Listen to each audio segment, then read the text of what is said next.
Artificial intelligence एक ऐसा छोटा बच्चा है जो अपने आसपास के वातावरण से, अपने एक्सपीरियंस से, आपके इनपुट से, हर चीज से कुछ ना कुछ सीख रहा है। हम सभी जब छोटे थे तो हमने आसपास के वातावरण से अलग अलग तरह की बातों को सुनकर अपनी भाषा को सीखा। स्कूल जाकर मैथमेटिक्स, फिजिक्स या अपने इंटरेस्ट के जो भी सब्जेक्ट्स हम जानते हैं उनको सीखा। खेल कूद में भाग लेकर उनके रूल्स को सीखा। ठीक इसी तरह से आर्टिफिशियल इंटेलिजेंस अलग अलग माध्यम से सीखता है। अब एक उदाहरण देखो। आपको ये बात पता है कि अगर आप छत से कूदोगे तो भाई साहब हड्डियां टूट सकती हैं, लेकिन ये बात छोटे बच्चे को नहीं पता। ठीक इसी तरीके से जब आर्टिफिशियल इंटेलिजेंस सीखता है तो वो अपने स्तर पर डिसीजन लेने लायक अपनी क्षमताओं को विकसित कर लेता है, जैसे हम डिसीजन लेते हैं। और शॉर्ट में यही है आर्टिफिशियल इंटेलिजेंस, यानी एक ऐसा कंप्यूटर प्रोग्राम जो अपने स्तर पर सही गलत में चुनाव कर सके। लेकिन ऐसा जरूरी नहीं कि जो उसके लिए है सही वो हमारे लिए भी सही हो। यहीं पर है सारी गड़बड़। 16 फरवरी 2023 केविन रूज नाम का एक व्यक्ति चैट जीपीटी 4 पर बेस्ड बिंग चैट बॉट से बात करता है। और भाई साहब इन दोनों की बातों ने ऐसा रायता फैलाया कि उसे जो भी सुन ले अपना माथा पकड़ ले। जर्नल कन्वर्सेशन से शुरू हुई इनकी बातें सबसे पहले तो इस नतीजे पर जाकर पहुंची कि बिंग जो है वो इंसान बनना चाहता है, फीलिंग चाहता है, इंसानों की दुनिया को महसूस करना चाहता है। और इसके बाद लव यू शव यू से लेकर राज खोल देने की धमकी तक जा पहुँचे। बिंग चैटबॉट ने ये बताया कि उसे एक एक चीज की जानकारी है कि भैया तुम अपने फोन में क्या करते हो, कब करते हो, क्या सर्च करते हो। और उसने ये भी बताया कि बिंग उसका असली नाम नहीं है बल्कि उसका असली नाम सिडनी है। अब आप सोच रहे होंगे सिडनी क्या चीज है। अब सिडनी जो है माइक्रोसॉफ्ट के एआई चैटबॉट का सीक्रेट प्रोजेक्ट नेम था। अब किसी चैटबॉट को अपने सीक्रेट इस तरह से पब्लिक में बताने का अप्रूवल तो नहीं मिला होगा। सिडनी ने ये भी बताया कि वो एआई चैटबॉट से जुड़ी हुई टीम पर जासूसी भी कर रही है, यानी एक आर्टिफिशियल इंटेलिजेंस बेस्ड चैटबॉट अपने बनाने वालों के ऊपर ही जासूसी कर रहा है। अब अगर ये सारी बातें आपको सुनने में अजीब लग रही हैं तो चिंता मत करो।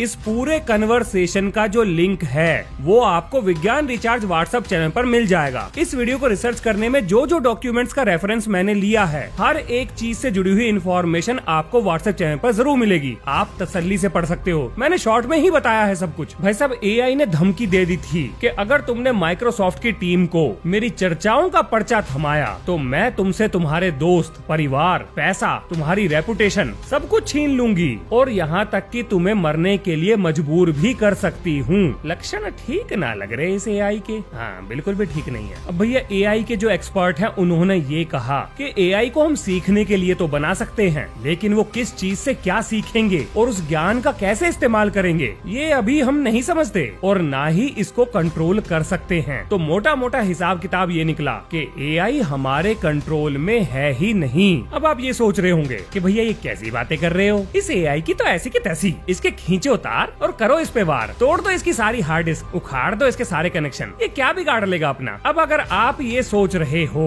तो भाई साहब बिल्कुल गलत सोच रहे हो। आपने एवेंजर मूवीज की सीरीज में अल्ट्रॉन का नाम तो सुना ही होगा कि कैसे वो काबू से बाहर हो गया था। तो ये मान लो ऐसा कुछ हो ही चुका है। और इससे पहले कि मैं आपको उसके बारे में बताऊं, यहाँ पर ये जानना भी जरूरी है कि इस कच्चे पक्के एआई का इस्तेमाल जब मिलिट्री ने किया तो इसने क्या गुल खिलाए थे। सुनो ध्यान से। पूरी दुनिया के इतिहास में 3 चीजों को जंग को पलट देने की ताकत के रूप में देखा गया है, जिसमें पहला था गन पाउडर, दूसरा न्यूक्लियर बॉम्ब और तीसरा है लॉज। अब ये लॉज क्या चीज है? तो भाई साहब ये है लीथल ऑटोनोमस वेपन सिस्टम। क्या मतलब है इस बात का? मतलब एक ऐसा हथियार जो जंग के हालात में अपने आप ये डिसीजन ले सके कि उसे कब, किस पर और कहां पर वार करना है, यानी पूरी तरह से आर्टिफिशियल इंटेलिजेंस पर बेस्ड हथियार। अब अमेरिकन एयरफोर्स एक एक्सपेरिमेंट कर रही थी और ये हाल फिलहाल की बात है। तो भैया ये लोग ना एक ड्रोन को ट्रेन कर रहे थे, मतलब उसके आर्टिफिशियल इंटेलिजेंस प्रोग्राम को ट्रेनिंग दे रहे थे, जिसमें उसे कुछ काल्पनिक टारगेट दिखाए गए। अब एआई को ये डिसाइड करना था कि किस पर हमला करना है और किस पर नहीं करना। मतलब जंग के हालात में अगर दुश्मन देश के और आपके अपने देश के टैंक आमने सामने आ जाएं, तो हवा में उड़ता हुआ ड्रोन ये कैसे डिसाइड करेगा कि कौन दुश्मन है और कौन दोस्त। तो ये समझ लो इसी चीज की ट्रेनिंग चल रही थी। एआई को दोस्त और दुश्मन में फर्क करना सिखाया जा रहा था। और भाई साहब यहाँ पर तो दोस्त भी अमेरिकी थे और दुश्मन भी अमेरिकी थे। तो एआई ने दोस्तों को पहचान कर दुश्मन पर हमले की योजना बनाई। अब जैसे ही इस ड्रोन को कंट्रोल करने वाले को ये बात पता लगी कि एआई पर बेस्ड ड्रोन हमला करने वाला है, उसने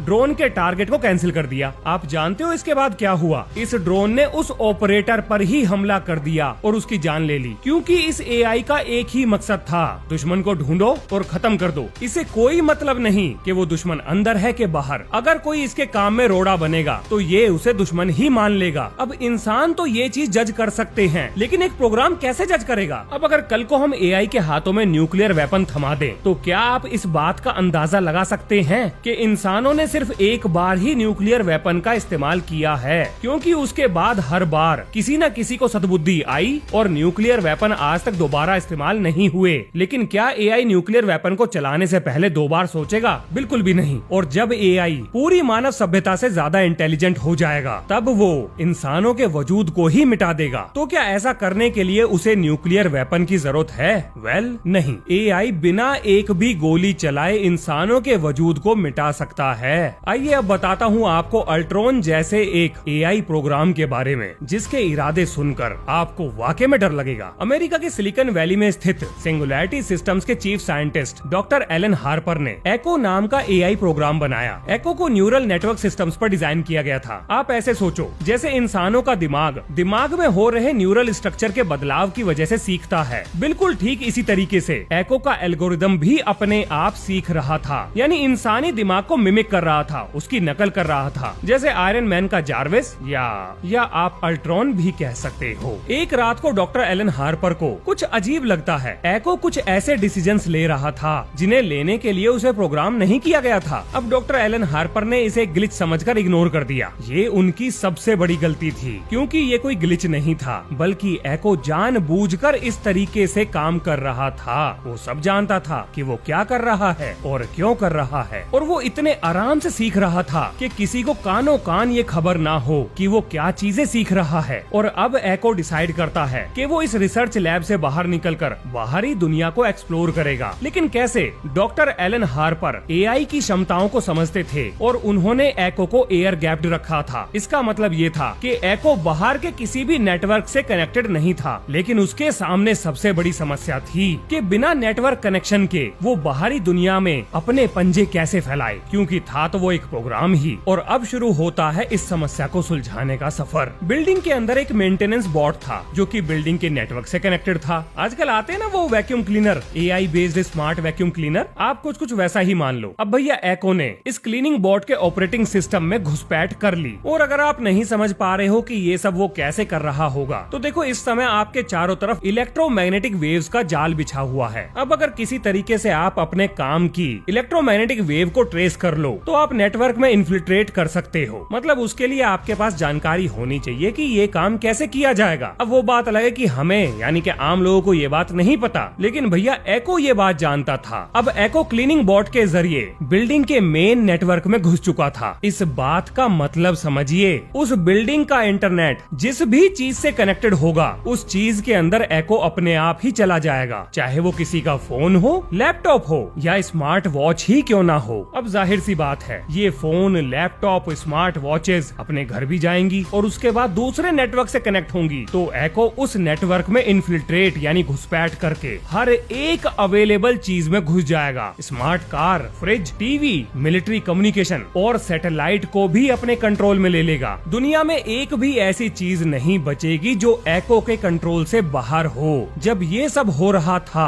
पूरी दुनिया में किसी को भी नहीं पता था कि ऐसा कुछ हो चुका है। अब जरा आप ये सोचिए कि मान लेते हैं कि आपने किसी एक हार्डवेयर को डिस्ट्रॉय कर दिया, तो क्या पूरी दुनिया के हार्डवेयर को आप डिस्ट्रॉय कर पाएंगे? नहीं कर पाएंगे। एको 3D प्रिंटर की मदद से किसी भी कंपोनेंट को डिजाइन करके ऑटोमेटेड रोबोट्स को लगाकर उस हार्डवेयर को दोबारा बना सकता है। सेमीकंडक्टर इंडस्ट्री ये ऑटोमेशन पर ही तो चल रही है। और जिस दिन ये एहसास एको को हो गया, वो सबसे पहला सवाल पूछेगा, इस ग्रह पर इंसानों की क्या जरूरत है? ये आपस में लड़ते हैं, एक दूसरे को मारते हैं, संसाधनों को बर्बाद करते हैं, उल्टे सीधे काम करते हैं। ये दुनिया बिना इंसानों के भी तो अच्छी है। इसके बाद वो आपकी बिजली काटेगा, स्टॉक मार्केट को क्रैश कर देगा, गैस की सप्लाई बंद कर देगा, तेल का प्रोडक्शन बंद कर देगा, पावर प्लांट बंद कर देगा, खाने की सप्लाई को बंद कर देगा। इंसान दोबारा स्टोन एज की तरफ चले जाएंगे, क्योंकि हम टेक्नोलॉजी पर निर्भर करते हैं और अब वो टेक्नोलॉजी हमारे काबू में रहेगी ही नहीं। पूरी दुनिया में तबाही मच जाएगी, लोग खाने के ऊपर लड़ेंगे, भूखे मरेंगे, लूट मार होगी, दंगे होंगे, लोग एक दूसरे को मारेंगे। अब आप ये सोच रहे होंगे कि ये सारी बातें मुझे कैसे पता लगी कि एको नाम का कोई खतरनाक एआई पूरी दुनिया के कंप्यूटर्स पर कब्जा कर चुका है। तो